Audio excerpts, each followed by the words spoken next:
They're trying to move up from a 6-12 record. Lander at 2-14.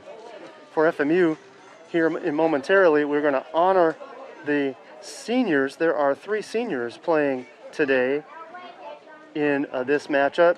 But while we prepare for that, let's get you prepped with just a few nuggets of information.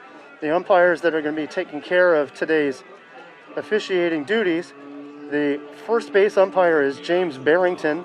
The third base umpire is Brad Burden. And the home plate ump, John Hipsch. So again, the Patriots wrapping their season up today with a doubleheader against visiting Lander Bearcats. And for the Patriots came in at 6-12 on the season, 10-20 on the year when including conference games. And for those Patriots, a few highlights here to get into. Leading the way hits-wise for the Pats, Ashton Patterson. She has 27 dingers. 5 homers is Ashton Patterson as well. And from a slug percentage-wise, really leading the way is Hannah Schmidt. Now, Hannah Schmidt didn't see as many ABs as some of the other players, but Hannah Schmidt with slug percent of 426. So look for Schmidt to come in and put some strong action out on the field, possibly later today. We'll have to see how that goes. As you can see out on the field, heading out onto the field is Stacy Valley, getting direction from Sport Information Director, longtime Sport Information Director Michael Hawkins, who will be joining me. My name is Paul McDonald. I'll be bringing you the play-by-play today, and Michael Hawkins will be bringing you some great color analysis along the way. So as we prep for senior day, it's a beautiful day here, probably about 75 degrees, cloudy. The flag is blowing out toward left center field, so look for righties to try to get that ball up into a little bit of a draft and maybe get one over the fence. It's not blowing too hard, however, it's blowing just enough to maybe aid any one hit by, let's say, 5 or 7 feet, and that might be just enough to go in between what would have otherwise been a ball that hits the fence and a ball that goes over. At this time, Francis Marion University is going to recognize the 3 seniors playing their final home game for the Patriots. And our first senior is for those in attendance, we are going in numerical order. The first senior is an outfielder from Council Grove, Kansas, number 9, Jordan Carlson. Jordan transferred to FMU from Butler Community College, played 2 seasons for the Pats. She owns a .337 batting average in 43 career games with 8 stolen bases, 8 runs batted in. She has yet to commit an error as a fielder for the Francis Marion Patriots. She is a mathematics major, earning Division II ADA Academic Achievement Award in 2020. And she has been named to the Swamp Fox Athletic Academic Honor Roll in all 3 of her semesters. In North Carolina, number 16, Bailey Purdue. The second senior to be honored is an infielder from Clayton, North Carolina. That's number 16, Bailey Purdue. Bailey transferred into Francis Marion from Lewisburg College and has been a Patriot for 2 seasons, appearing in 29 games, which include 17 starts. She has served on the university's Student Athlete Advisory Committee, that is abbreviated SAC, a marketing major. She was recently inducted into Chi Alpha Sigma, the National College Athlete Honor Society. She also earned a D2 ADA Academic Achievement Award in 2020. She has been named to the Swamp Fox Athletic Academic Honor Roll all 3 of her semesters at FMU. The third senior is a utility player from Cumming, Georgia, number 22, Taylor Lucian. Taylor has been a part of the program for all 4 of her years in her career. She has a career .316 batting average in 29 career games with a .400 on-base percent and 10 RBI. A management information systems major, she was named as an NFCA All-America Scholar Athlete in 2018 and is a member of Chi Alpha Sigma National College Athlete Honor Society. She earned the D2 ADA Academic Achievement Award in 19 and 20, and she was selected to the Peach Belt Conference Presidential Honor Roll twice. FMU, the Patriot Athletic Department, and FMU Softball thanks these 3 student athletes for their efforts both on and off the field. We wish them the best of luck in all of their future endeavors. That includes the future of the next 2 to 4 hours while the Patriots have this doubleheader against Lander University.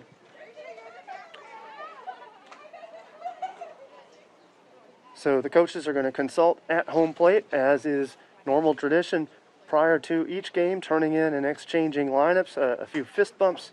Hopefully next spring we will be able to do handshakes and avoid the formality of this cordiality here with that meeting at the plate. Let's get you some lineups to get started. Both of those lineups provided to the press box here, so we are thankful that they provided those to us in advance of provision to the umpires. For Lander, leading off is Felix, the left fielder, number 22. Batting second, number 26, Antonini, the center fielder. Batting third, number 2, Guerrero, she is the shortstop. Batting fourth, number 29, Cook. Batting fifth, number 24, Coward, the DP. Batting sixth, number 8, Watson. She is the second baseman. Batting seventh, number 6, Fry. She is catching behind the plate. Batting eighth, Irwin, the right fielder. Batting ninth, number 17, that is Ackerman, the first baseman. Pitching for Lander is number 5, Liz Golan. She is from Boca Raton, Florida. She will be out on the bump today. She is 5-9 on the season. She has a 3.98 ERA. 74 strikeouts in 88 innings pitched for Lander this season. And now for the Patriots, leading off, number 15, Patterson. She is the shortstop. Batting second, number 7, Harkins. She is the catcher. Batting third, number 17, that is going to be Danielle Carrickson. She is the center fielder. Batting fourth, number 10, the DP, Sarah Hilton. Batting fifth, number 3, the second baseman, Megan Matzel. Batting sixth, number 2, the right fielder, Hannah Schmidt. Batting seventh, number 30, the first baseman, Addie May. Batting eighth, number 4, the third baseman over on the hot corner, that's Chase Booker. Batting ninth, number 14, the left fielder, Katie Smith. And on the bump for the Patriots is number 8, Taylor Flory. Taylor comes in with a 5.15 ERA. Her win-loss record is 4-8 in 20 appearances for the Patriots. She has struck out 61 batters in her 88 innings pitched. So as we continue to consult here, and the umpires definitely square up the lineups, and it looks like we're just about ready to honor America with the playing of our national anthem. We'll get to that momentarily. Thanks again for joining us on the Patriot Sports Network, and we are going to pause for the honoring of the national anthem. Francis Marion University Patriots.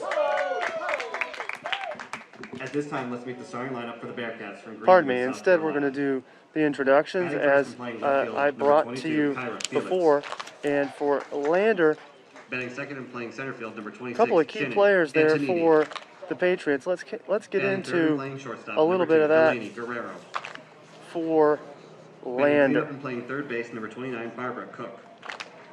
Well, for Lander, clearly with the most plate appearances is Delaney Guerrero with 116 at-bats, and her slug is 543. Catcher number 6, Alana Fry. And for her out on the field, her on-base percentage at 403, so she is amongst the tops for on-base for Lander, along with Antonini, who leads the way at a 554 on-base percentage. Also right behind them is Logan Coward with a 408 on-base. And now the starting lineup for your FMU Patriots. And for the Patriots, shortstop number 15, a couple of key players here. Batting second and playing leading the way in slug percent is At 494 Batting is third and playing center field, Danielle number 17, Carrickson. Danielle Carrickson. Carrickson has 24 hits, so she is Batting second fifth, on the team, designated player number 10, tied with Sarah Megan Hilton. Matzel, each with 24 hits. Batting fifth and playing second base, number 3, Megan And they Matzel. each are deadlocked with Batting sixth 19 and playing right field, RBI. number 2, Hannah Schmidt. Carrickson with 4 dingers. Ashton Batting seventh Patterson, and we playing mentioned first base, earlier, number with 30, 5 Addie May. homers on the Batting season. eighth and playing third base, number 4, Chase Booker. Some Batting other ninth and key playing players left field, number for the 14, Katie Patriots. Smith. We may see Rachel Davis And the flex position at some pitching, point number later 8, Taylor today. Florence. She has 68 innings pitched for Head the coach of Pats. the And I would Patriots, expect Stacey Rachel Valley. Davis to Assistant make an coach is appearance Stephanie Bagwell, and the if athletic there's trainer any is Sean chance Smith. of Flory getting roughed up at all. So with that, let's make a pause here just a moment as we honor the playing of our national anthem. At this time, would everyone please stand and gentlemen remove your caps as we honor America.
Sportsmanship by student athletes, coaches, and fans. We request your cooperation in supporting the student athletes. We may see a profanity, derogatory comments, or other intimidating bit of a lineup actions change here. We'll have to keep an eye out for any possible changes. But in the meantime, Patriots are getting warmed up, and so too is Taylor Flory out on the bump, leading the way for the Patriots to start off the final doubleheader of the Patriots season. For the Patriots, this is actually their final match as a member of the Peach Belt Conference. After today and after the conclusion of the season, the Patriots will move to Conference Carolinas for their first season as a new member of Conference Carolinas. So this is actually the swan song for the Patriots in the Peach Belt Conference. So Flory is on the bump, getting warmed up, and the classic movement. I like the work from Lander already getting started for Lander. The leadoff hitter, Kira Felix, is working on her timing, as is normally the case for batspersons waiting to come into play. And quietly in the background, you've got Inner Sandman. So clearly the Patriots are looking for Taylor Flory to put the Lander batters to sleep. We'll see if that strategy is effective. So getting things started for Lander at the plate is Felix. Final consultation between the Patriots' Flory and the catcher Sarah Harkins. And we are ready to go here at Francis Marion University, and here comes the first pitch from Taylor Flory. And a strike on the outside corner gets things started. A nice start for Taylor Flory. I think Felix was watching all the way. Felix, the lefty, look for, she hasn't shown us a slap look yet, but we'll have to see if she decides to lay something down to try to beat something out as the leadoff hitter for the Bearcats. Grounder to short. Short safely across to Addie May at first base. And the ground out for Felix. One down immediately. That brings up Antonini. So Shannon Antonini comes to the plate. She bats at .389 for Lander, and she's going to step into the righty's box. She is a right-handed swinger, so we'll see how the matchup looks between Flory and Antonini.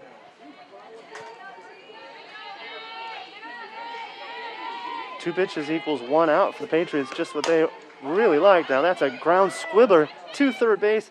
That ball squeezes past Addie Mae on the ground, and unfortunately for the Patriots, that wasn't very well fielded by the Patriots third baseman Chase Booker off the squib, and therefore that ball hustled past Addie Mae, and Lander has a runner aboard.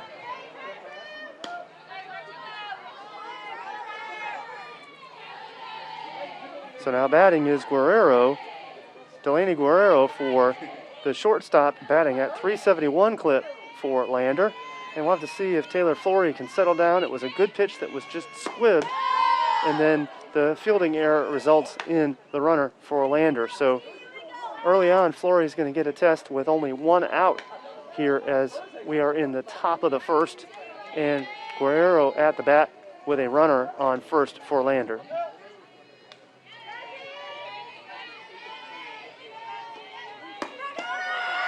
And a pitch on the inside corner, and the steal attempt is called safe. So good quality throw across the diamond from Sarah Harkins. That ball gets thrown across to the shortstop, Ashton Patterson, who attempts to put the tag down. Now it looked as if the tag was on time, but from the view of it, it looks like the runner, Antonini, made it around just evading the tag. So Antonini to second base.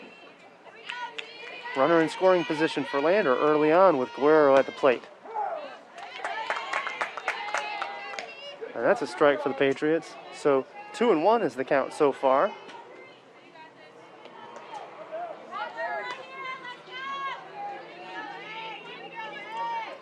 Guerrero looking to strike early and knock Antonini in. Nice work by Flory to battle, and she battles that count to 2-2. So Guerrero, again, with a nice opportunity with a runner on second base. Runner in scoring position early on with 1 out here as Lander bats in the top of the first.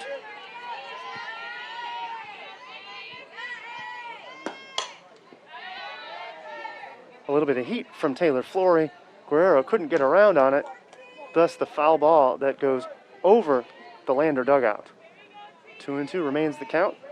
Guerrero is going to get set and make sure that that helmet is properly affixed. She is ready to go. She waves the wand. She's awaiting Taylor Flory's pitch. Nice hard hit from Guerrero. That ball makes it through, and admittedly that ball gets slowed down, so it's held to a single. I like the diving effort from the Patriots' second baseman in Megan Matzel. If Matzel doesn't knock that ball down that was hit through the spread legs of Flory on the mound, then I think the runner in Antonini scores. So instead, Antonini to third, Guerrero to first, and Cook has an opportunity with runners on first and third.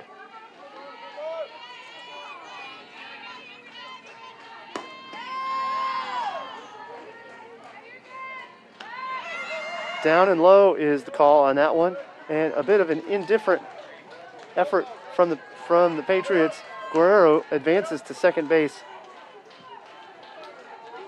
and she will be credited with a steal on that one, but really not a whole lot of effort from the Patriots to stop her from advancing to second. So runners on second and third, 1 out. There is 1 ball against Cook, the third baseman for Lander. She hits at a 245 clip.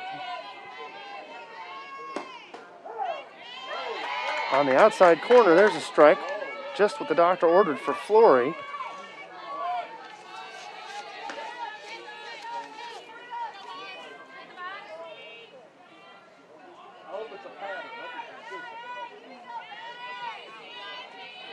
And Cook gets the call on the day. Cook has no homers, but she hits it, strikes it on a line drive unassisted to Flory, who picks up the out. And boy, you couldn't, if you're a Patriot fan, you could not have asked for a better result than that. So runners at second and third. Cook lines out to Taylor Flory for the second out of the inning. That brings Logan Coward to the plate, also a righty batter. So Logan Coward with runners on second and third, an opportunity for Taylor Flory to get out of a jam here at the top of the first, and certainly an opportunity for Coward to get things started for the Lander Bearcats.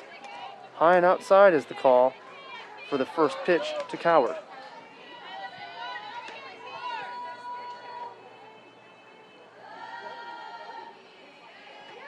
Coward's ready to go, so too is Flory.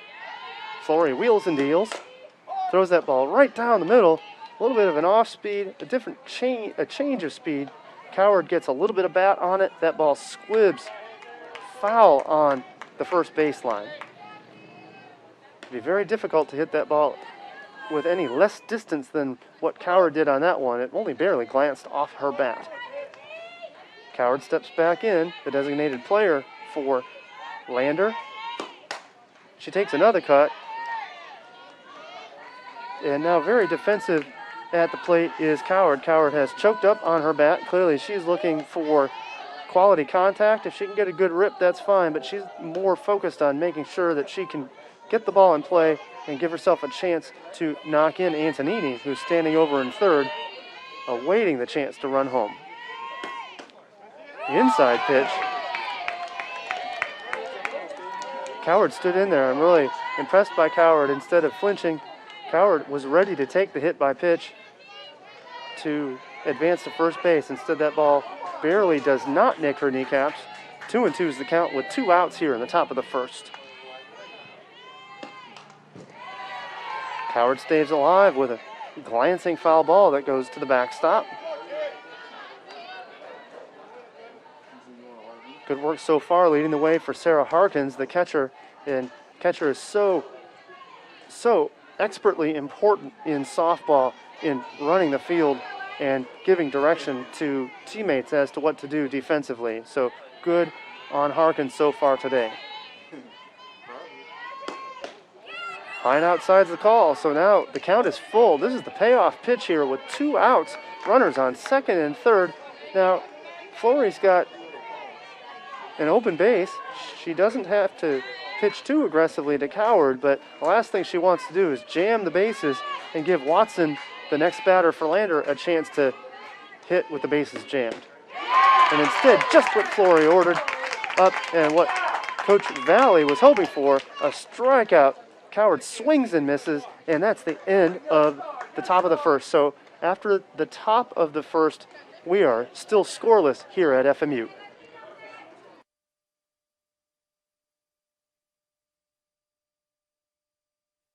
The Swamp Fox Club is the fundraising arm of the Francis Marion University Athletic Department, and it supplies assistance to all 14 intercollegiate sports. On behalf of the student athletes at Francis Marion, I would like to thank all those who are members of the Swamp Fox Club for their support. Thank you. Thank you. Thank you. Thank you. Thank you. Thank you. Thank you. Thank you. Thank you.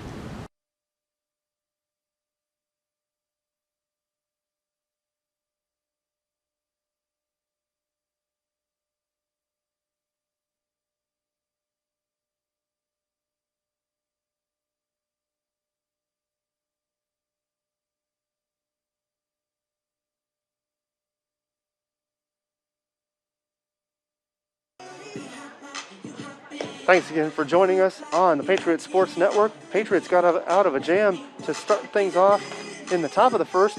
Lander had runners on second and third, but Taylor Flory got the punch out to wrap things up and get the Patriots out of that jam. Lander with a nice opportunity to strike first, but that attempt was foiled by the pitching of Taylor Flory. So now the Patriots are going to try to return the favor with some effort of their own at the plate. And warm-up pitches by Liz Golan have just wrapped up, including the traditional toss across the diamond from Alana Fry, and Ashton Patterson leads things off for the Patriots. For Patterson, she's hitting at a 290 clip. Her on-base percentage, though, leads the Patriots at 421, so clearly she's in the right place at the right time, the leadoff hitter for the Patriots. Patterson gets ready to go, and Liz Golan is going to take care of some equipment issues. She's going to tie those shoes, and Golan has the shades on, so she's trying to stay cool, and she's trying to keep that sun out of her eyes, and with that sand in the hand, and she is not looking at the clock. She's looking at her pitch call, and we're ready to go. Her first pitch is up and in, and immediately a hit by pitch. Patterson is aboard. To the plate, number 7, catcher Sarah Harkins. So that brings Sarah Harkins to the mound. So one pitch and one hit by pitch by Liz Golan. Clearly not what Landers coach Glenn Crawford was hoping for. Nobody hopes for a hit by pitch as the first pitch of the game. Instead, for the Patriots, Harkins is ready to go. Credit Patterson for staying in there and not flinching. And with the hit by pitch, she goes out up onto first base on a low-calorie, no-swing effort. Harkins shows bunt, but takes on the high pitch from Liz Golan, and the count is 0-1, or 1-0.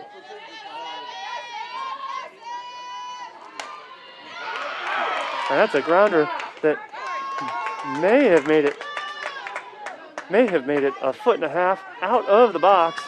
So Harkins advances the runner, and Patterson is to second. So good work by now batting number 17, Harkins to Danielle move Carrickson. the runner along. Danielle Carrickson comes to the plate for the Patriots. Nice opportunity early on. She leads the way in RBI for the Patriots. She has 19 on the season and a slug percent of .294. That is second only to Hannah Schmidt on the Patriots squad. Nearly another hit by pitch.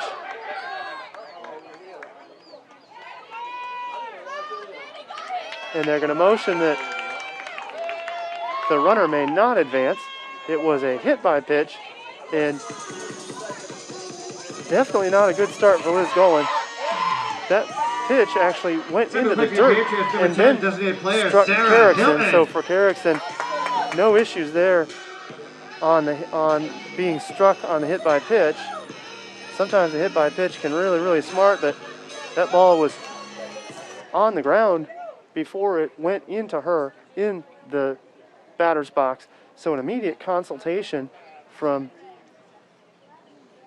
the pitching coach for Lander. That's, as the pitching coach is out there, they're just discussing different ways for Liz Golan to settle down, get into her rhythm, and get back to doing what she does best, which is pitching good quality balls. She's one of the key starters for Lander, but she is flexing her hand just a little bit, a bit of a fist bump, and 2 hit by pitches is clearly not the start that Golan wanted. We'll have to see if she can mentally manage that, because a couple of errors on her shouldn't result in a problem for the entire game, but we'll have to see what compartment she puts those concerns in as we get ready to get going.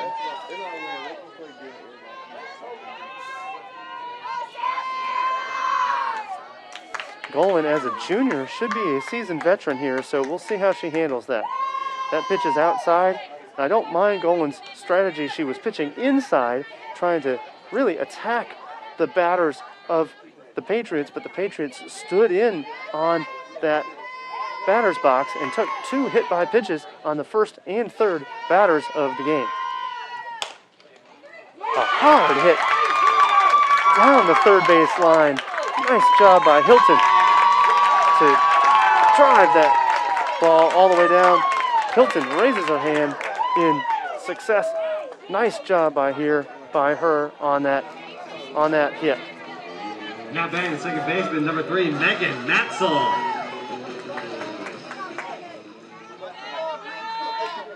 Megan Matzel now to bat for the Patriots, number 3 for the Pats. Matzel waits. That pitch is right down the middle. Just what Liz Golan had hoped for is a strike just to get things going. So for the Patriots, 1 out here. Already they have struck with a run and taken advantage of 2 hit by pitches by Liz Golan. Patterson and Carrickson got on because of those hit by pitches. A nice bloop hit into center field for Matzel, and now the bases are jammed again. Nice job by Matzel to get that hit. She hits that ball solidly, really in a triangle in between the shortstop, the second baseman, and the center fielder for the Bearcats.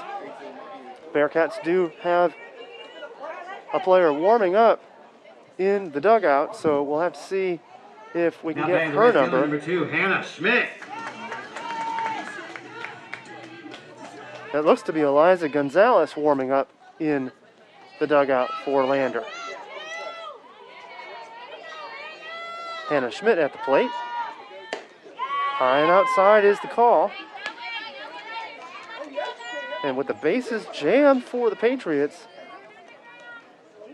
they really want to take advantage here.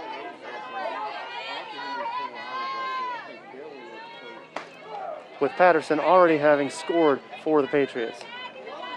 That is a strike on the outside corner. Schmidt shakes her head, steps out of the box, comes into the box. Schmidt has a very, very tight approach when it comes to her stance out on the floor, out on the field. Schmidt beats it out. That's going to be a base hit. 2 runs for the Patriots are going to score. Nice job with contact for Schmidt. Schmidt hit that ball hard at Liz Golan. Golan couldn't quite control it, but then she was about ready to throw out Schmidt at first, but that ball was out of control, and that ball squibs past the first baseman. Thus 2 runs score for the Patriots. Step to play for your Patriots, first baseman, number 30, Addie May. Addie May now on the plate.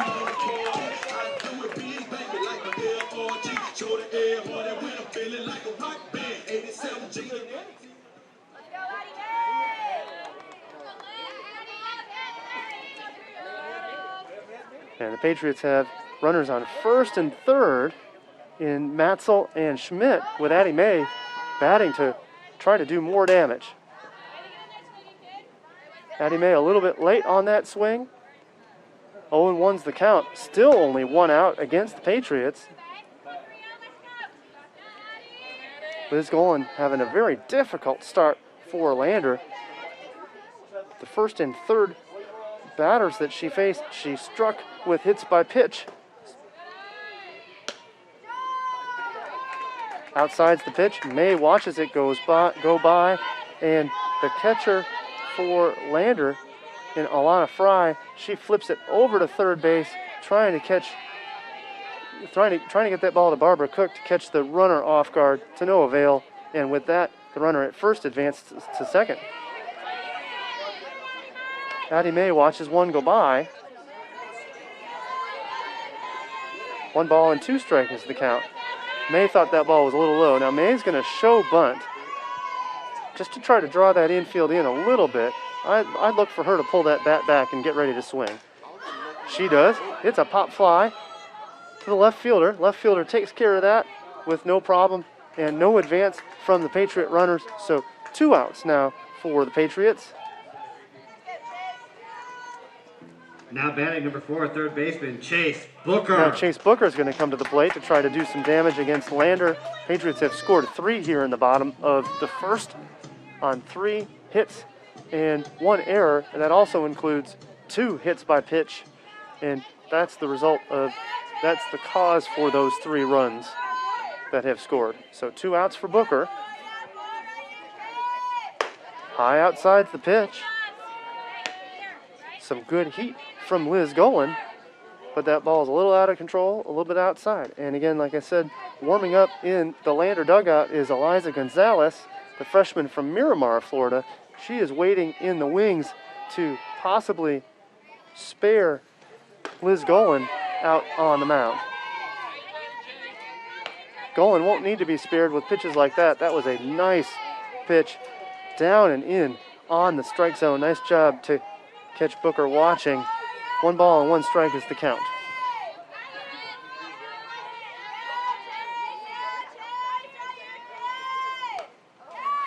Booker takes a hard cut, but that ball glances off the smallest part of her bat for a foul ball. Runners at second and third for the Patriots. Schmidt and Matzel. Matzel over on third, Schmidt on second. Each awaiting the word from Coach Stacy Valley on third to run home. That would be on a successful swing from Booker. Booker shows bunt. She's going to pull back and then take a swing. She takes a semi-swing, but that ball fouls off her bat. I think Booker lost track of exactly where she was out in the batter's box. So to protect from striking out, she puts the bat on the ball, an intentional foul of sorts. Booker shows bunt again, but with 2 strikes, I don't think we're going to see that. Hard hit from Booker. That ball is going to go all the way to the wall in the left field. 2 runners score, and Booker with a 2-run RBI double. Fantastic batting work from Booker for the double to knock 2 players in. The Patriots have 5 runs here in the bottom of the second, and they're still working. Now batting number 14, left fielder Katie Smith. Katie Smith now comes to the plate. She is the 9th batter, so the Patriots have worked their way through their lineup here in the bottom of the first to get things started. Booker standing on second base after the solid, hard hit double into the left field corner. That pitch from Golan gets past the catcher in Alana Fry, and Booker smartly advances to third. So Booker now at third. Any quality hit from Smith is likely going to advance Booker, though it wouldn't bother me if Coach Valley was very conservative here as to whether or not to send Booker with the start of the lineup coming back around. Instead, a hard hit into the corner. Another fantastic swing by the Patriots. Smith with a double. Knocks in Booker, who got the double. Smith hits the ball similarly to Booker. Booker's was on more of a line. Smith drives that ball. That ball hits just short of the warning track. That ball goes to the ground, and the Patriots get another run. So for Coach Glenn Crawford, Coach Crawford has seen enough from his starting pitcher in Liz Golan. Liz Golan is responsible for 6 runs, plus the runner, Smith, on second base, should Smith score in this inning. So back-to-back doubles for the Patriots in Booker and Smith, and that's all it took to knock out Liz Golan. So entering the game is going to be number 10, Olivia Veit. Veit is the Wilmington, Ohio native. And let's talk to you a little bit about Olivia Veit here as soon as we can get some statistics on Olivia. For the Bearcats, number 10, Olivia Veit. So for Olivia Veit, she comes in with a 5.54 ERA. She has appeared in, let's see here, well, she started in 3 games, 15 appearances with a 2-2 win-loss record. She has yielded 38 hits in 24 innings pitched, struck out 8. So for Veit, she is definitely a location pitcher. She's not looking for strikeouts. She's looking for groundouts. She's looking for pop-outs. And I think really in the end what Coach Glenn Crawford is looking for is any out against the Patriots. Patterson, who's going to come around and bat for the 2nd time this inning.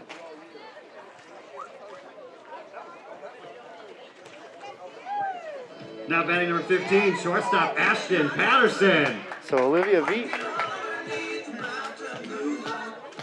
on the mound for Lander. And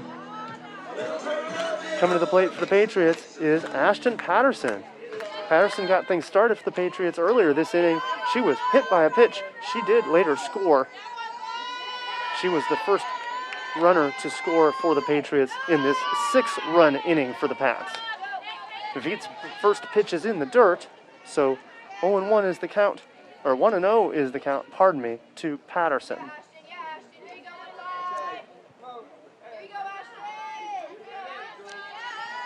Patterson to the plate. High is the call on that pitch. No doubts on that high pitch. That ball was visor height at the visor of Patterson, so 1-1 is the count here. We are still in the first inning. Ashton Patterson is batting for the second time this inning. That's a strike. A low strike from Olivia Veet. Veet is looking to get Lander out of this inning after having already yielded 6 runs here as we continue in the bottom of the first. Patterson with a foul ball, so things continue here. Patterson is battling. 1-2 is the count. 2-2 is the count. So look for an aggressive at-bat here the rest of the way for Ashton Patterson. Patterson has a runner in scoring position awaiting for her. That is Smith standing on second base.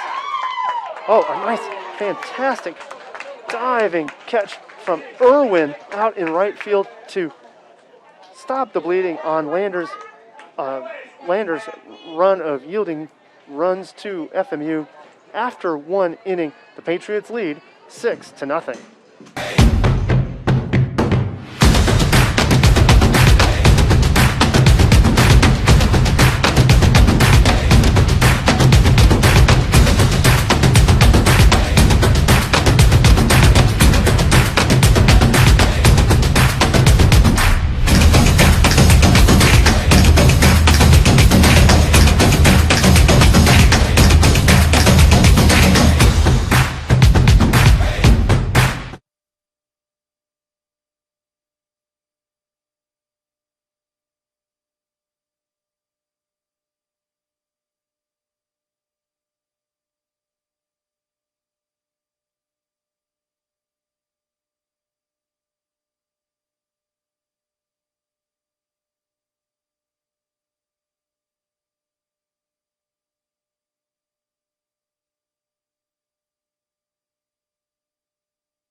The Patriots had a fantastic start to this game. The bottom of the first, Patriots put on 6 runs and ran Liz Gollin, the starter, out after only 2 outs in the inning. And the problem for Liz Gollin, 2 of the first 3 batters she faced, she hit with her pitches. Both of those runners ended up scoring 2 doubles for the Patriots late in the inning in Booker and Smith, resulted in more runs to be tallied for the Pats. Therefore, Pats have a 6-0 lead. And hey, how about that for a little comfort for Taylor Flory? Flory can go after number 8, Morgan Watson here, knowing that she's got a 6-0 lead here as we start the top of the second. First pitch from Flory outside. Ball 1 early on here in Florence, South Carolina. We're in the top of the second inning. Flory is facing Watson. A one-hop grounder to Flory. Flory flips it over to Addie May, and that's a ground out to tally the first out of the second inning. Now batting number 6, Alana Fry. Now batting is Alana Fry. Alana Fry waves the wand and is ready to step in to the batter's box. Flory is starting to feel it. You can see her starting to get some rhythm. She looks over to the dugout to get her pitch assignment, and we are ready to go with the second batter of the second inning. How about that assignment? Throw it right down the middle and throw a little bit of heat past Alana Fry. That is a strike. Nice pitch by Flory. 0-1 with 1 out here against Fry for Lander.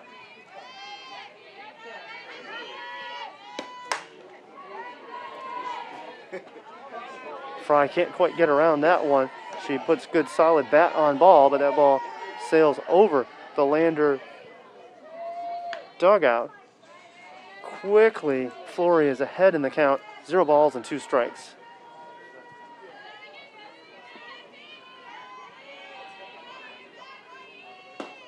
Nice pitch by Flory. That ball is grounded to second.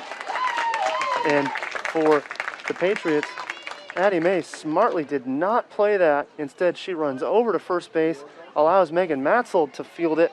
Matzel flips over to May, and that's an easy ground out to get the second out of the inning.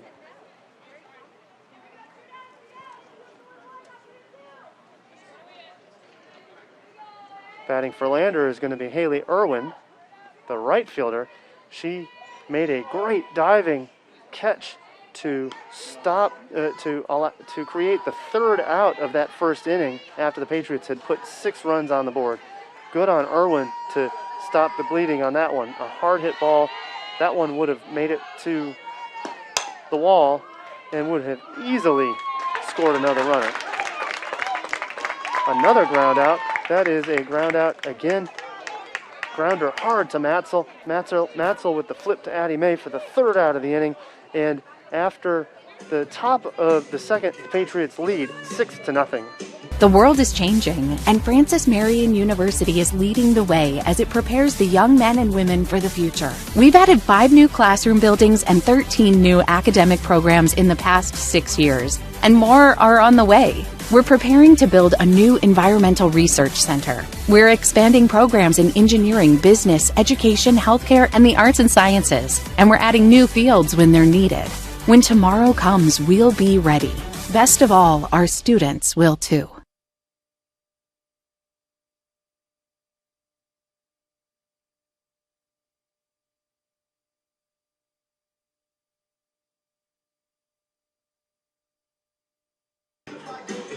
So we're back in the bottom of the second inning for the Patriots. Sarah Harkins is going to get things started.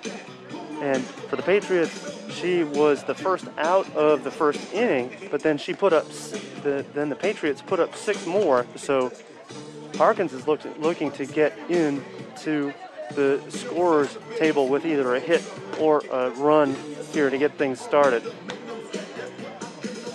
And for Olivia Veet, number 10, the pitcher, she relieved Liz Golan after only 2 outs in the first inning. Veet was able to induce a line drive to the right fielder. Number 7, the catcher, Sarah Harkins. A diving Haley Irwin to get the last out of the first inning. So this is Veet's relief work, but this is her first inning started as we get things going for Harkins. Harkins steps in.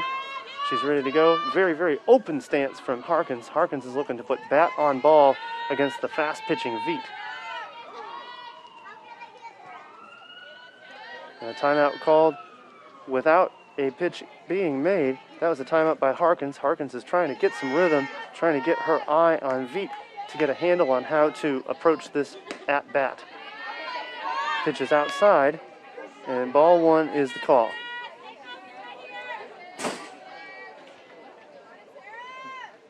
Harkins steps out and steps back in with that open stance. She's ready to go. A bit of a squibber that goes to the right fielder, and the right fielder in Haley Irwin has to run forward. I think at first she judged that ball as coming a little bit harder to her. She had to take 3 quick steps in, and then she goes with the basket catch to get the first out of the inning. Danielle Carrickson. Danielle Carrickson comes to the plate. Danielle Carrickson was hit by the pitch in her first plate appearance, and then she came around to score later on. Carrickson with a drive to right center field. That ball is going to go to the wall. Nice job by Carrickson to hit that. The right fielder in Haley Irwin fields it, gets that ball into second, but only after the double by Carrickson. This is the Patriots' 3rd double of the game so far.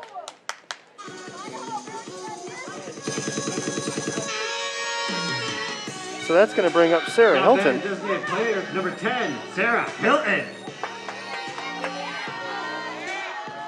Hilton takes a couple swings of the wand, and she is ready to go. Hilton with a closed stance, getting ready to hit. She drives that ball into right field. No mistakes by Irwin, and the runner for the Patriots, Carrickson, tags up and then runs to third on the pop out from Hilton. To the plate, second baseman number 3, Megan Matzel. So Megan Matzel has an opportunity with 2 outs tallied by Lander here so far this inning, with a runner on third, that of Carrickson. Carrickson advanced to third on the pop out from Hilton. Olivia Veet is trying to get her signal straight from the dugout, trying to determine what she has been assigned to pitch against Matzel. This is a key inning. Lander needs to get out of here with no runs after Patriots scored 6 in the first inning. Matzel watches that ball go inside, down by her shins. 1-0 is the count to Matzel.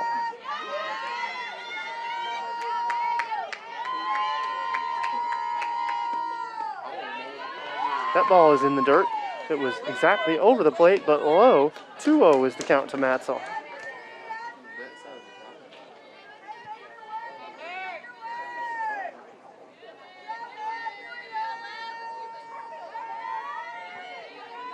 Pitch from Veet.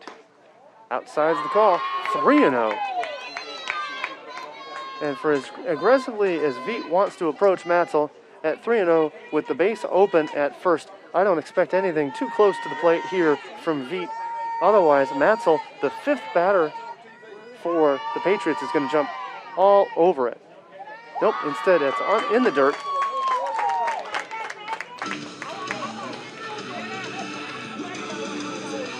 Now batting right fielder number 2, So Hannah Schmidt Schmidt. is going to come up and bat. With runners on first and third, Carrickson chomping at the bit to run home. She's only got 60 feet to get there. We'll see what she does. So Schmidt steps in, the long and lanky right fielder for the Patriots. She's ready to go. Very tight inside stance, especially with her arm and bat. So she's looking for a quick bat and a quick swing here. That is her approach. She's not looking for any big bombs here as a batter. If she does, it'll be because of bat speed, not because of opening up her hips and going for crazy power. 1 ball and no strikes is the count to Schmidt. And Veet is consulting with Alana Fry. They're trying to get settled and get things set. They really, for the Bearcats, they need to get out of this inning unscathed after the Patriots put 6 up on the board in the bottom of the first. So we're ready to go. Schmidt is batting for the Patriots with 1 ball against her. And that pitch is right down the middle. Nice job by Veet. Good consultation between Veet and Alana Fry to get that pitch right. 1-1 is the count. First and third are the runners for the Patriots with 2 outs. Outside's the call. And the runner at first base, Matzel, is going to make her way over to second. Catcher Alana Fry gave 1 look down to second and then immediately flipped over to third, hoping that Carrickson would be trying to sneak her way home, but Carrickson is too wise for that. She was onto that trick. The throw over didn't result in anything. Hard hit over the shoulder of the left fielder in Kira Felix, and 2 runners are going to score for the Patriots. So 2 runners aboard, and Schmidt takes care of business. She flips that ball over the left fielder's head. I think Kira Felix did not make a good judgment on that. I think she is fast enough to get that, but she paused way too long before that ball sailed over her. So a double for Schmidt. Scores 2 runs. and Addie May is at the plate.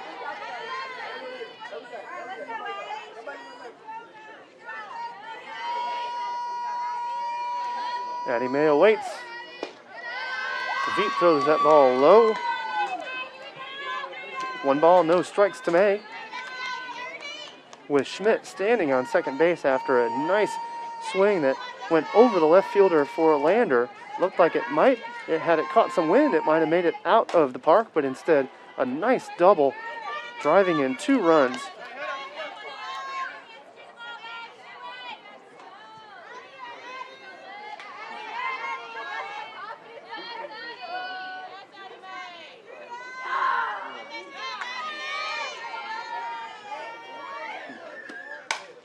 And May drives that ball. A lot of bark, but no bite on that hit. That ball goes high, flips up to the second baseman, Morgan Watson, puts it out, and that is the end of the second inning. So the Patriots put up 2 in the bottom of the second and now lead Lander by a massive 8-0 score. You're watching the Patriots Sports Network.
So we return to the top of the third inning.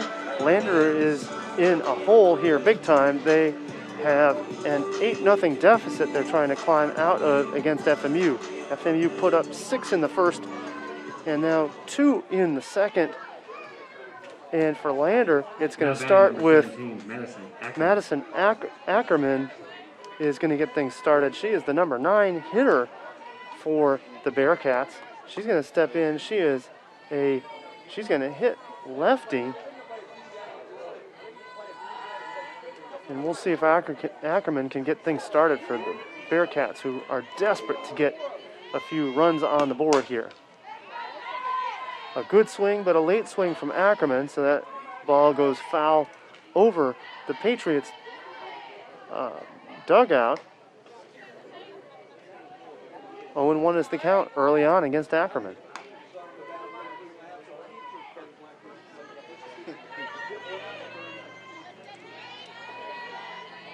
Ackerman awaits. Low and outside is the call. Taylor Flory has definitely got a nice cushion with 8 runs for the Patriots. She has only yielded 1 hit so far today.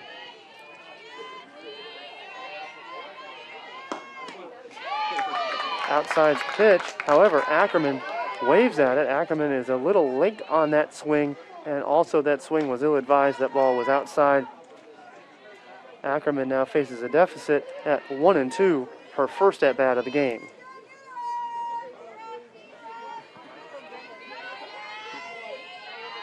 Flory waves and deals. Outside is the call. She certainly was trying to get Ackerman to bite on that outside pitch. Ackerman had bit on the outside pitch earlier in this at-bat, so good on Flory to try to tease Ackerman into taking that swing. And sure enough, another outside pitch. That one foils Ackerman. That is the strikeout, and that is a strikeout for Tyler Flory. Now batting number 22, Taylor Flory. Kyra Felix. So now back to the plate is Kira Phoenix. Felix, this is her second at-bat. She grounded out in the first inning.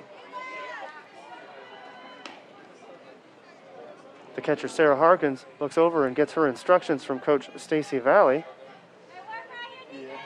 She's going to relay in the pitch call to Taylor Flory. Flory deals. On the outside corner, that's a strike to Felix.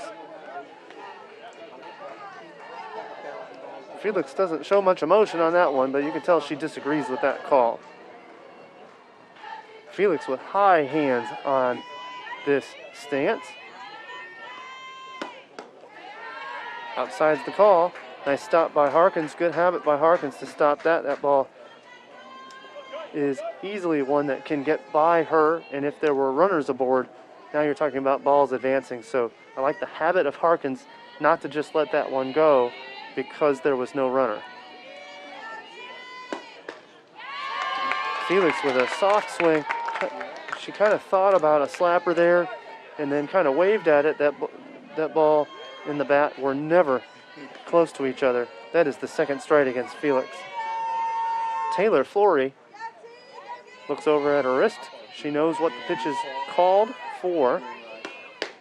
Down and out's the call. Nice heat from Flory, but that ball was outside. 2-2 is the count.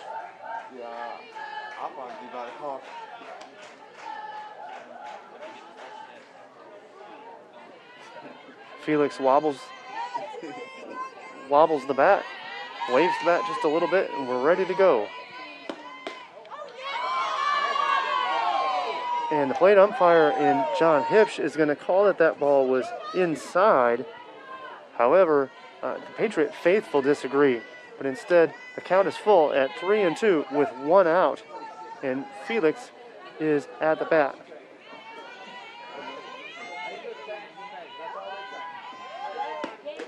And Felix takes a swing and misses on the outside corner, and that's another strikeout. So 2 batters, 2 strikeouts for Taylor Flory.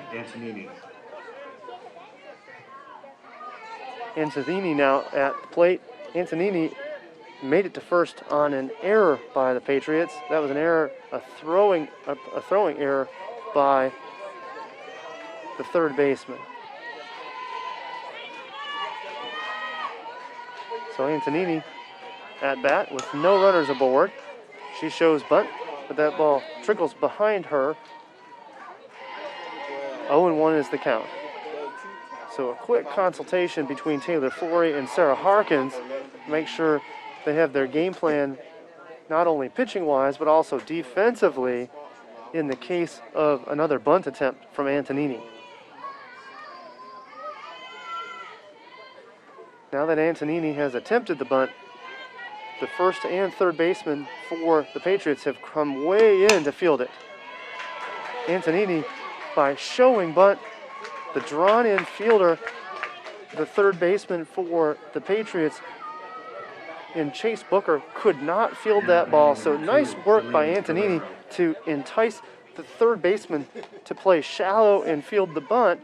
Antonini then drives the ball in between a short third base fielding third baseman and the shortstop into left field for a base hit. So 2 outs, 1 runner aboard. That's Antonini. That brings Guerrero to the plate. Guerrero, bat on ball. High can of corn out into right field.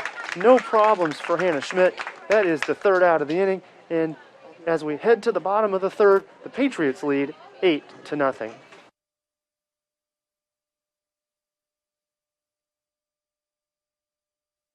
The Swamp Fox Club is the fundraising arm of the Francis Marion University Athletic Department, and it supplies assistance to all 14 intercollegiate sports. On behalf of the student athletes at Francis Marion, I would like to thank all those who are members of the Swamp Fox Club for their support. Thank you. Thank you. Thank you. Thank you. Thank you.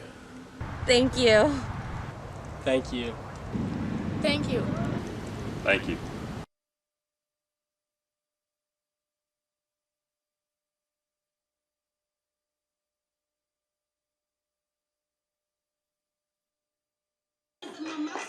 Francis Marion University has been around for more than 50 years, but now more than ever, we're looking to the future. 13 new programs in 6 years, majoring in engineering, advanced healthcare, environmental science, and more on the way. New programs that meet the challenges of tomorrow. Your future depends on what you study today, and at FMU, your future is bright. And the future of this game is bright for Francis Marion University Patriots, tallying 6 runs in the first, 2 runs in the second, and here they are in the bottom of the third. Patriots' Chase Booker is going to come to the plate.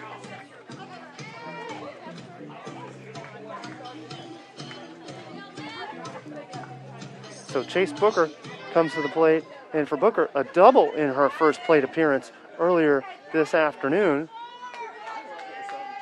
Let's see what Booker does here in her second opportunity. This is against Olivia Veet. Down and out, but on the corner is a strike called against Booker. Good pitch by Veet. 0-1 is the count.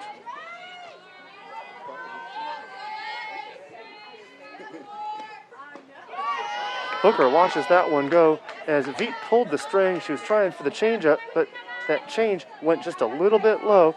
Good work by Booker to let that ball go by because it went by low. It's 1-1.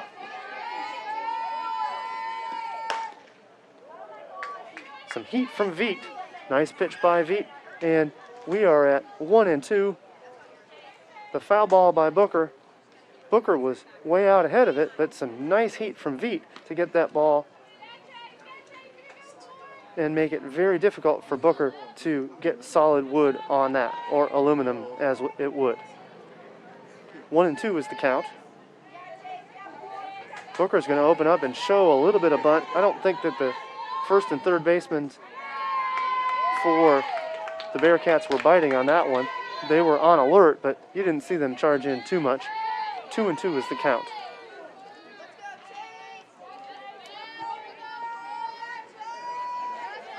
Chase Booker, 2-2 is the count. Lander continues to not believe that that bunt is happening. And sure enough, Booker does not pull her bunt show back fast enough to have a timely swing. She strikes out against the pitch of Veet. Now batting the left fielder, number 14, Katie Smith. Katie Smith up to the plate. Smith with a double in her first plate appearance for the Patriots as well.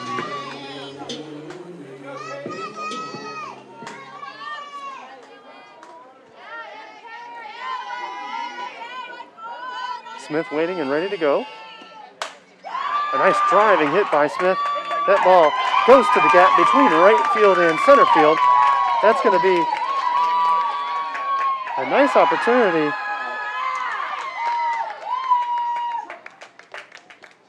And that's going to be interference against the third baseman who prevented the runner in Smith from making it to third. So she's going to be allowed to stand on third base with a triple there. And now we're going to see a consultation between the home plate umpire and Coach Glenn Crawford, as Coach Glenn Crawford says, did my third baseman really impede the runner in Smith, or was she just properly in position to put the out on? And that call is going to stand, and Smith now with a double and a triple on the day.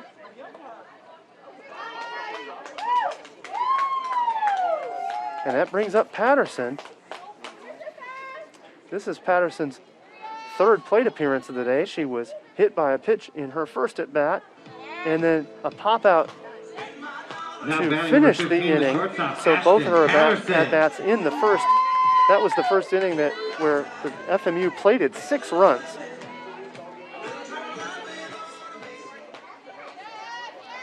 So Veet steps back into the circle after the triple by Smith, and Patterson is looking to advance Smith by 60 feet with a hit here. A nice lead pitch changeup from Veet. Very smart move by Veet. Great quality pitch. Patterson was way out ahead of that that bat was already around and back behind her shoulder before that pitch passed home plate. So a quick strike against Patterson. Here comes the pitch from Veet. Veet throws some heat, and that one goes foul. Veet quickly ahead of the batter in Patterson. The count is 0-2. Katie Smith on third base. She rounded second, and she had no hesitation in running to third. There was a play at third, but the call was interference against the third base person in Barbara Cook. And even though the tag was on, it was that Cook prevented Smith from making her way to third. Therefore, she is allowed to stand on third base. That pitch is low. Lots of oohs and ahs from the crowd. Lander can't believe that wasn't called a strike. For the Patriots, I think they're holding their breath that that was not a strikeout. It looked like a good pitch from here. My vantage point is about 90 feet away, so I think the umpire had the best view of that. Patterson shows bunt. 1-2 is the count. Timeout from Patterson.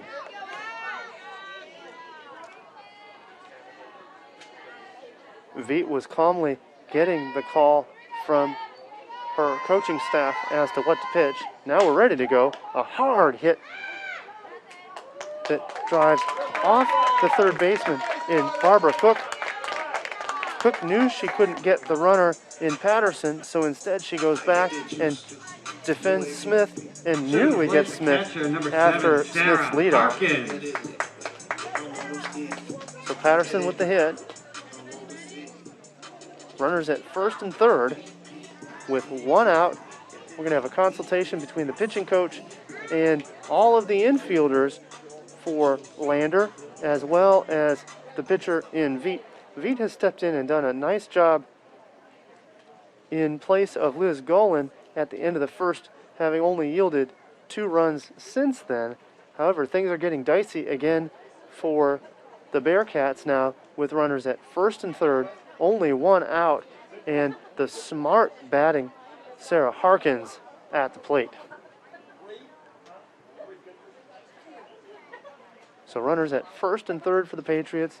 The consultation is going to be quickly called to a close as John Hipsch is out there monitoring the conversation, and with a wave and a stroke of his hat, he has motioned that this meeting has been adjourned, and we're going to get back to things with Olivia Veet. Olivia Veet has done a nice job mixing up some pitches, definitely come strong with some heat, and then mixed in a changeup here and there. Her changeup has really been the hardest pitch that Frances Marion has dealt with from her arsenal today. So now we're ready to go. Harkins steps in with runners at first and third for the Patriots. Smith at third base, and Patterson at first with Harkins ready to go. Harkins drives that ball over the second baseman. Runners at first and second, so that is an RBI for Harkins. Harkins doesn't wait for pitches. Instead, she hits the first one she sees just over the second baseman. Danielle Carrickson. The second baseman in Watson for Lander. That brings Danielle Carrickson to the plate. Danielle Carrickson has been hit by a pitch, and then in the second inning, she got a double. So Carrickson has had a strong outing today, getting on base in both of her attempts. 9-1, the Patriots lead, with Olivia Veet on the mound, pitching for the Lander Bearcats. And that's a first pitch strike to Carrickson. And I'm not surprised Carrickson was going to watch that one go by. She's waiting for the right pitch to hit with one runner in scoring position out at second base and another runner at first. Things are going really well for the Patriots so far. That ball is pitched just a little bit low. It's 1-1 is the count to Carrickson. And that was that changeup that we've seen from Olivia Veet. However, that one failed to cross the plate high enough to tally a strike. Carrickson was fooled on that one. Unfortunately for Veet, that ball went low. Veet gets her assignment. just a little bit under it is Carrickson. Carrickson couldn't quite get enough meat on the bat. Instead, that ball is popped out to the left fielder in Felix. Felix tallies that second out. Now batting designated player number 10, Sarah Hilton. So for Patriots, Sarah Hilton is going to try to do some damage here. Sarah Hilton with a hit in the first inning. She had the first run batted in for the Patriots with her hit. Hilton steps in, a quick flip of the ponytail, and she is ready to go. Hilton jumps on the first pitch. That ball was inside, fouls off, nearly clips her foot, but instead goes in between her legs, and to no avail. That is just a foul ball. 0-1 is the count. Hilton's going to get calm. Hilton would have preferred to have gotten a hit on that one. You can see she's a little bit disappointed that she didn't make better connection on that one. Hilton is ready to go. Hilton foul on that one. Good swings by Hilton here. Let's see if she can get solid aluminum on the ball here. She is behind in the count to Olivia Veet at 0-2.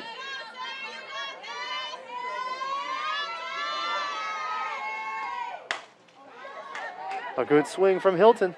Drives the center fielder, Shannon Antonini, back and over her shoulder. Antonini makes the catch for the third out of the inning. Patriots put one up in the bottom of the third. Patriots now lead 9-0.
So we head to the top of the fourth inning.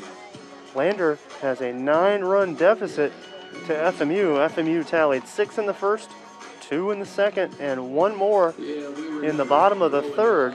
So the Landers got a big hole to dig out of, and it's going to start with the bat of number 29, Barbara Cook. The prior inning, Barbara Cook was called for runner interference. Kind of a unique call that really could have gone either way. The Patriots, Katie Smith, hit a ball that was easily a double. She then chased to third, and the call was that for Cook, she was interfering with the runner. Therefore, the tag was invalid, allowing for Smith to stand on third base. So getting things started is going to be Barbara Cook. In her first plate appearance, she had a pop out.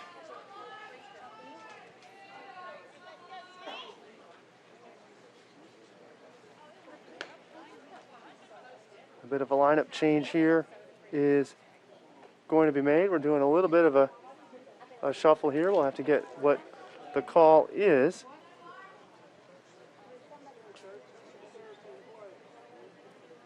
I think maybe no change there. Instead, Glenn Crawford was just trying to get his lineup sheet square and ready to go and prepared. So now we're ready to go. No, we're going to get a motion.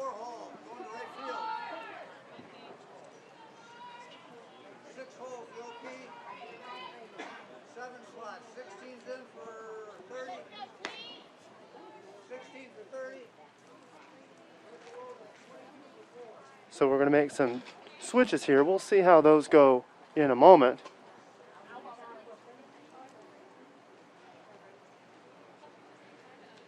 Several wholesale changes for Glenn Crawford. We'll be able to update you with those shortly and kind of as they come. Substitutions for your Patriots. In right field, number 9, Jordan Carlson. At first base, number 16, Bailey Perdue. And at third base, number 22, Taylor Lucian. So the substitutions for the Patriots, right fielder is Jordan Carlson, first base is Bailey Perdue, third base is Taylor Lucian. So now we're ready to go, and that ball is just a little bit outside. 1-0 is the count.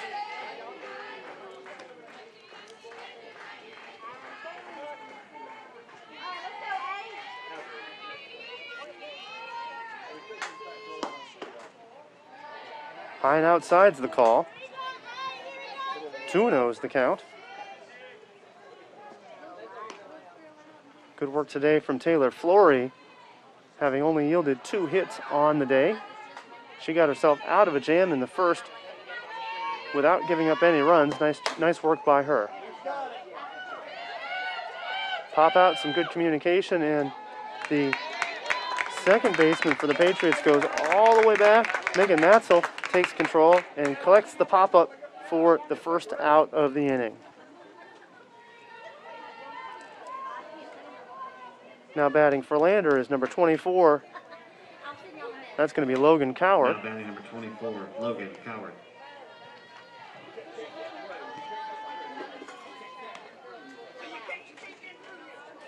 Logan Coward steps into the batter's box, and we are ready to go.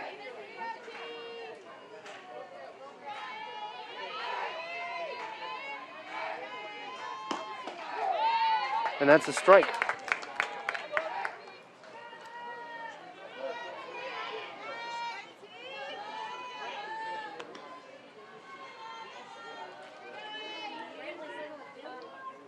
Coward steps in. Deep breath from Taylor Flory. Flory ready to deal. Flory throws that ball a little bit low. Result is a foul ball from Coward.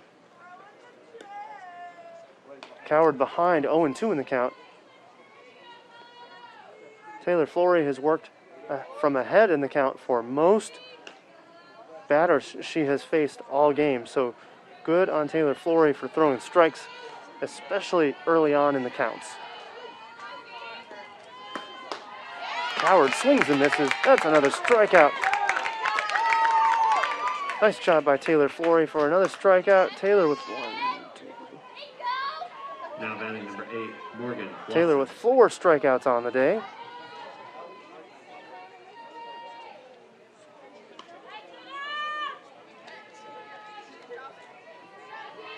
Now batting is Morgan Watson. Morgan Watson grounded out in her first plate appearance earlier today.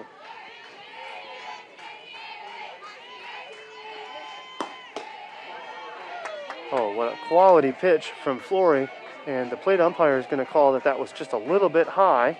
Otherwise, nice heat and good quality pitch from Taylor Flory to start things out against Watson.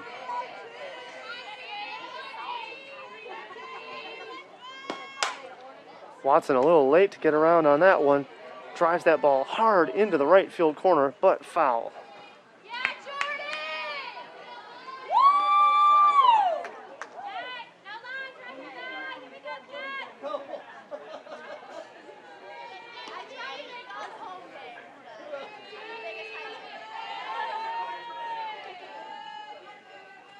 Watson steps in. 1-1 is the count with 2 outs against the Patriots, or pardon me, against the Bearcats. Another foul ball. That ball sails over the Lander bullpen.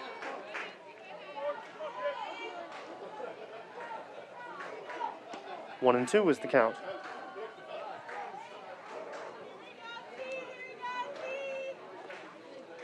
Morgan Watson steps in, waves the wand. She is ready to go. So too is Taylor Flory. Here's the pitch. Nice work from Watson, battling in the batter's box. Several foul balls. She is not giving Flory any sort of room for the strikeout. So I really like the battle from from Watson here with 2 outs in the top of the 4th.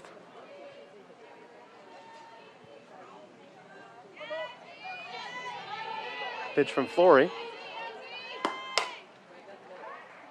And that ball hits first base, therefore it is a fair ball.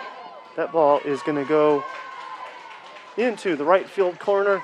That ball is fielded and sent in to the Patriots shortstop, and it's a stand-up double for Watson. I really like the way Watson battled in that at-bat.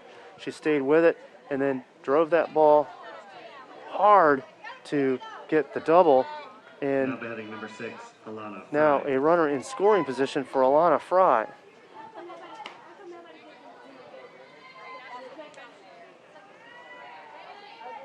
So Fry steps in. Flory ready to go. High and outside's the call.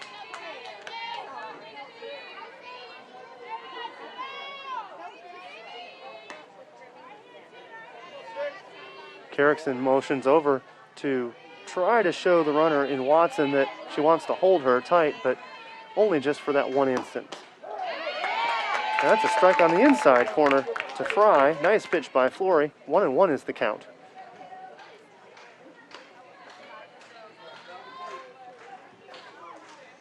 We're in the top of the 4th. Patriots lead 9-0. Patriots jumped out early to a 6-0 lead and have not looked back so far.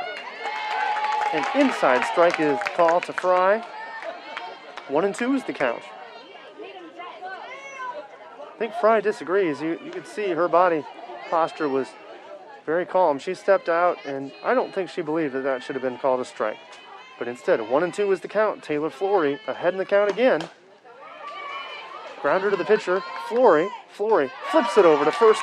Nice job by Flory to get the job done over at first base. Into the hands of the Patriots' Bailey Perdue, who had entered the game.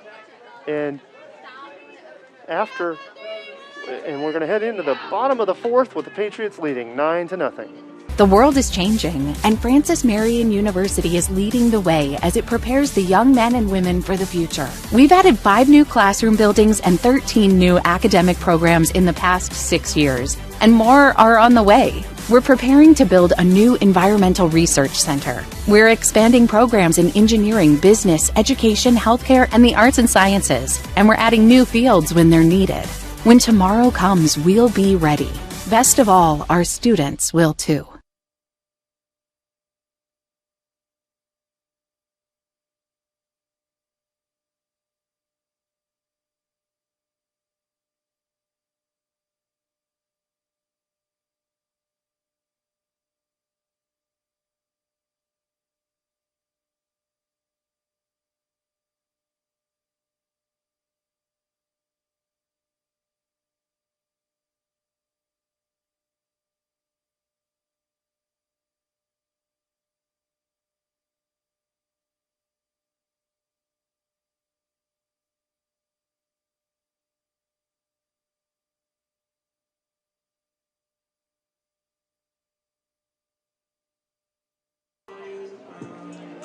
What makes a campus home? At FMU, it's 836 acres spread across 3 campuses.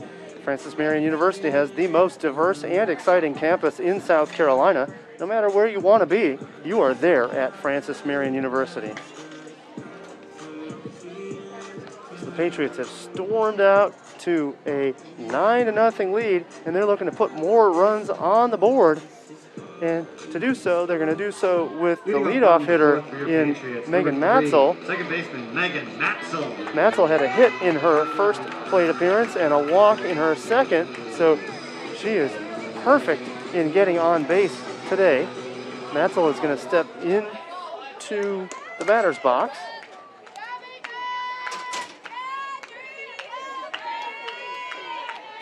And we're ready to go with Olivia Veet at it, throwing. Down and out is a changeup that didn't quite make its mark.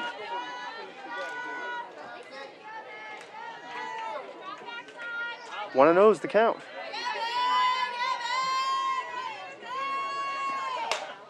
Matzel drives that ball into right field. However, that ball was foul, and the bullpen for Lander tries to help out a little bit.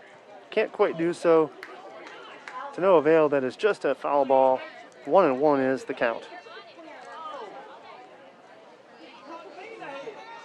Megan Matzel continuing to take cuts out there, prepping for the timing of Olivia Veet. Olivia Veet likes to mix in fastballs and some changeups. Let's see what she throws here. That's a ball hit hard to second base. Fielded with a backhand perfectly is Morgan Watson. She then flips that ball on a hard throw back to Madison Ackerman for the first out of the inning. Nice job by Morgan Watson to backhand that grounder and flick that ball over to first. Now batting, Jordan Schmidt.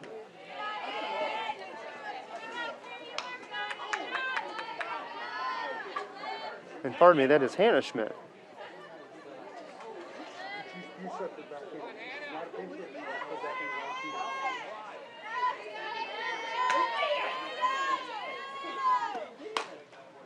Schmidt with a slow grounder. That ball goes over to second, and another put out by the first baseman for Lander. That's on a grounder to the second baseman, Morgan Watson. Bailey Purdue. So Bailey Purdue steps in. This will be Purdue's first plate appearance of the game. She is in relief of Addie May. Purdue, the senior for the Patriots.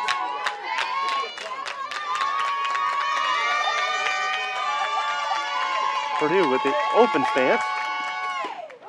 Outside's the call. Oh, pardon me, that's going to be a strike.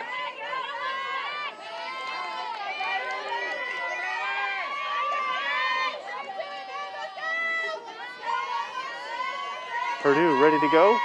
Olivia Veet ready to pitch. That ball is in the dirt, down and in.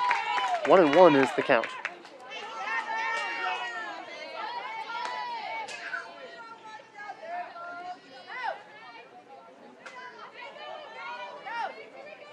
John Hipsch does a little bit of cleanup work on home plate so he can better see the pitches crossing the plate. We're ready to go. 1-1 is the count. There's that changeup. Purdue got way out, reached out, put her bat on it. 1-2 is the count. That ball fouled off meekly past the third base coach of Stacey Valley. So 1-2 is the count with 2 outs. Bailey Purdue steps in to the plate. She shows a little bit of bunt. And she's going to try to pull back and swing here. That pitch is high.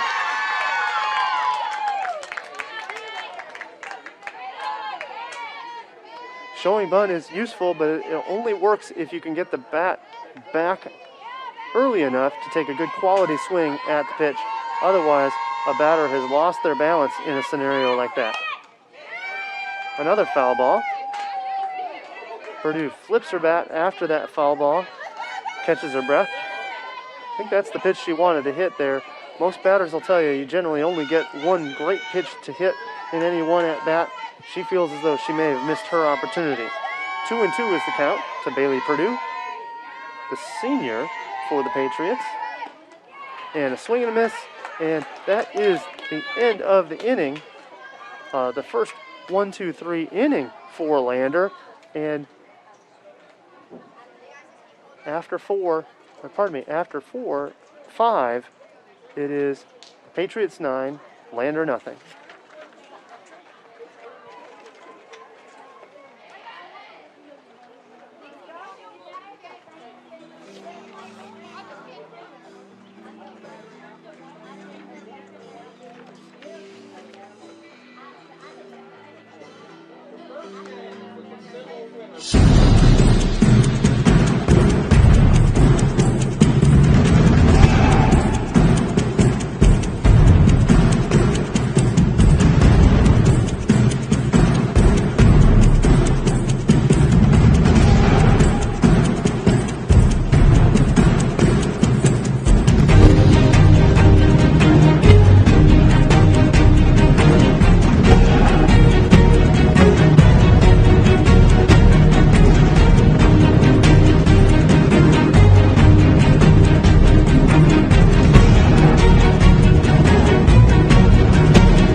FMU Athletics would like to thank the following sponsors: Adidas, Circle Park Behavioral Health Services, McLeod Regional Medical Center, Ken Jackson and Remax Professionals, Pepsi, McDonald's, Rains Hospitality, including Fairfield Inn, Spring Hill Suites, Courtyard by Marriott, Comfort Inn and Hyatt Place, King Cadillac Buick GMC, McLeod Sports Med, Chick-fil-A, CN3 Performance Enhancement, FBI Construction, State Farm and Agent Jim Stewart, Quincy Steakhouse, Little Caesars, La Quinta Inn and Suites, KFC Arby's, Florence Toyota, PD Electric Co-op, Sparrow and Kennedy Tractor Supply, Western Sizzlin Steakhouse, State Credit Union, and Zaxby's.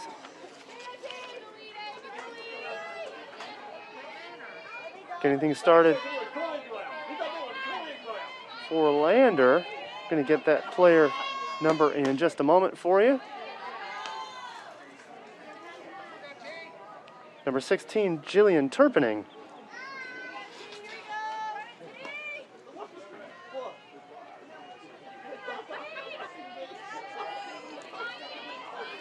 So here's Turpening in the top of the fifth.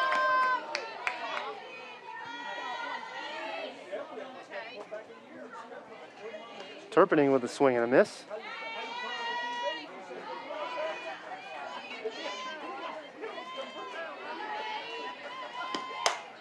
Turpening with a hard hit to first base. Purdue slows it down. The ball falls in front of her, and she calmly collects that ball, goes over and gets the force out at first to knock out Turpening. Now batting number 17, Madison Ackerman. Now Madison Ackerman comes to the plate. Ackerman struck out in her first plate appearance, the lefty did.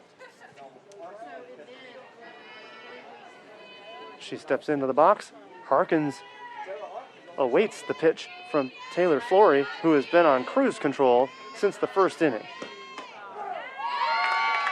On the outside edge, Ackerman watches the pitch go by. Nice pitch by Flory. 0-1's the count.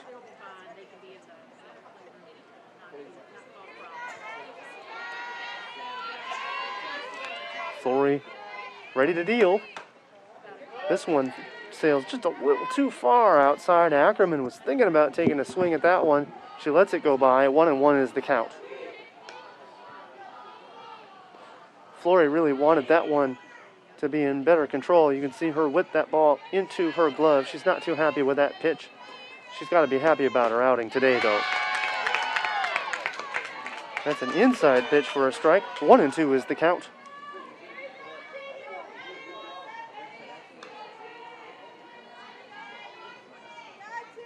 Flory's been pitching from ahead in the count against most batters today, so good job on Flory to stay ahead of the Bearcats.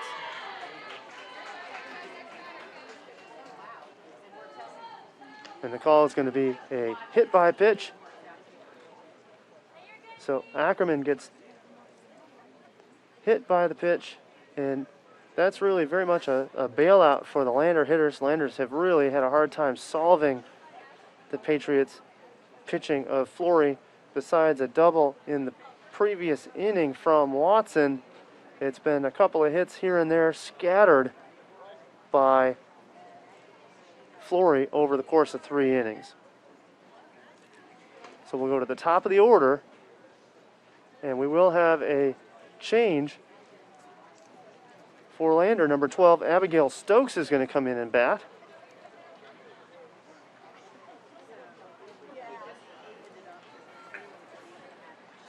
So we're going to see Stokes in just a moment. Abigail Stokes has only been in 11 games this season. She has 1 hit, and she is hitting .333. So 1 hit on 3 plate appearances, or in 3 at-bats.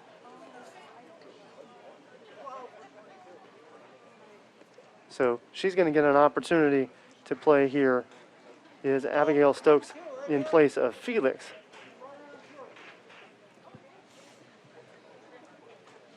Pinch running for the Bearcats, number 30, Bryceland Balser. And pinch hitting for the Bearcats. And running for the Patriots is, or running for the Lander Bearcats is Bryceland Balser in place of Ackerman. Lander is desperate to try to get a runner across the plate here to try to get back into things.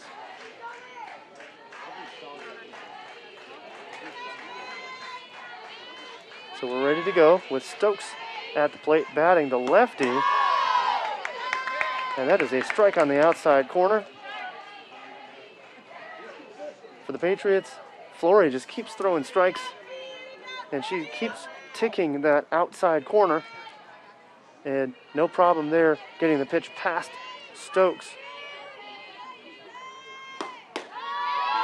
Stokes takes a meek wave at another outside pitch. That's another strike. 0-2 is the count.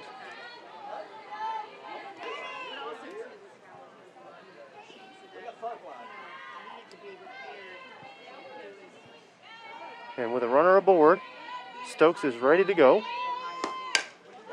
Stokes with a semi-half swing bunt to advance the runner. The runner goes to second base. However, I think that was the plan for Lander, was to get that runner to advance to second. So a ground out by Stokes brings up the threatening Antonini. Antonini got on base on a hard hit ball that was called an error to the third baseman in the first inning, and then she got a hit in the third. So Antonini clearly chomping at the bit to knock in the runner in scoring position, the pinch runner in that of Bryceland Balser. Instead, a liner to the Patriots, number 16, Bailey Perdue, thwarts that inning, and a very fortunate catch by her, Antonini, with another hard hit ball. So as we head into the bottom of the fifth, it is the Patriots 9, and the Patriots are victorious after 5 innings, of course, because of the run rule. Great outing by Taylor Flory to finish things off. Taylor Flory got backing in the first inning with 6 runs. The Patriots never looked back. They got 2 runs in the second, run in the third, and Lander did everything they could to get a couple of runs on the board to eclipse that 8-run deficit, or to get within 8 runs so that they could continue the game. But instead, the Patriots on the run rule don't even have to bat in the bottom of the fifth. Patriots are victorious 9-0, and in about 20 minutes will rejoin the action for the Patriots as they get together to try to finish off the doubleheader. So, signing off here for about 20 minutes. The Patriots are victorious 9-0, and the winning pitcher is Taylor Flory, having yielded only 3 hits, no runs in a 9-0 victory. We'll see you here in 20 minutes for round 2 of this doubleheader, FMU versus Lander. Thank you for watching the Patriot Sports Network.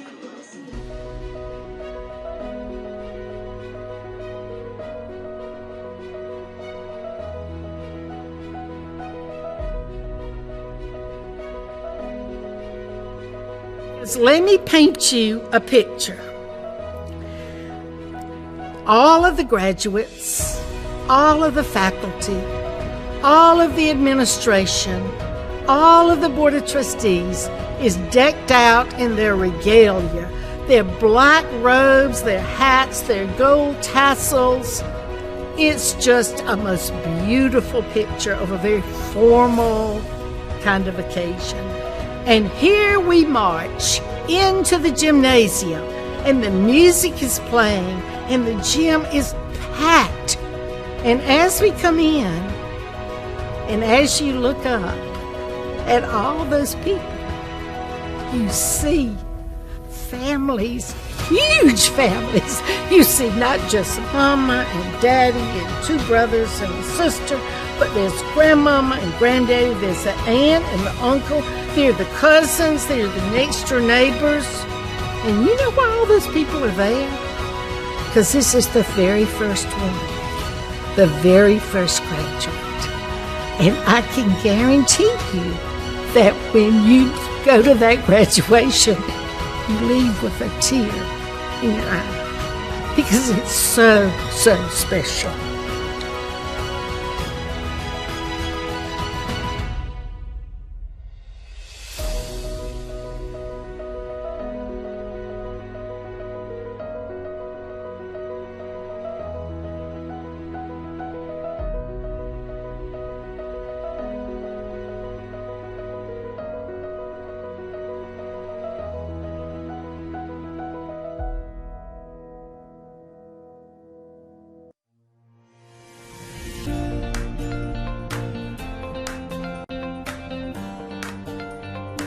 The desire and the love to take care of people is something that you kind of have innate. You kind of just have that thing. But Francis Marion gave me the principles, and they taught me the core values. They taught me leadership qualities, and they've just been foundational and offered a family that I can keep going back to. So even though my personal biological family didn't go to a university, and I didn't really get any wisdom from them for that, I gained a family that could tell me all about college and even the afterlife of college by coming to Francis Marion. And I'm not sure you would have that with, other universities. Throughout the nurse practitioner program, you're already a nurse, and you're a devoted nurse, and you don't want to just quit. And that was another thing I specifically picked this program, was because I was able to look at the curriculum and know that I could work. I even asked a couple of the professors, one being Dr. Hopla, before I started the program, and even she told me, yes, you can still work while you do this. And I did. I worked 40 hours a week, 5 days a week. Sometimes it had to be six days a week to get my 40 hours in, and I still did the nurse practitioner program. It wasn't easy, but nothing worth having is easy. Which the benefit of having classmates and professors that were both working and studying is, we would get worked up and worried about how would we ever do this, and then they would say, well, I can work these 2 12-hour shifts on the weekends and then have the week to study. Or a professor may say, well, you can get creative with your hours here. So you can tell that they've done this, that you can tell that they've gotten creative with their time as well.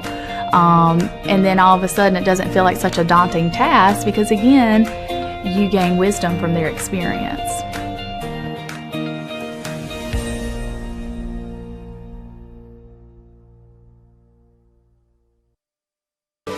Choosing a college isn't easy. There are lots of choices to make and so many variables to consider. How do you know when you've found just the right place? The right college will make you feel at home, and that begins with a sense of place. At Francis Marion University, we have a beautiful campus that's safe, well-maintained, and filled with smiling faces. It's the kind of place where you feel you belong, where you wake up in the morning and know that the day ahead will be one you'll savor and enjoy. Now, that doesn't mean life at FMU is easy. There will be challenges. Hard work is expected. We take our academics seriously. You should too. Earning one of our degrees is a real achievement. But some toil, some time invested in a difficult task, that's okay. That's how you grow, how you become someone. FMU is a comprehensive public university, and when it comes to academics, our students have a wide range of choices. We offer more than 75 majors and courses of study. Our professional schools in healthcare, engineering, business, and education are all well known and respected across the state. At the same time, the arts and the sciences remain the core of what we do. They are the perfect foundation for a successful career and a meaningful life. Programs are important, and we'll continue to work to produce new curriculum that meets the needs of our changing world.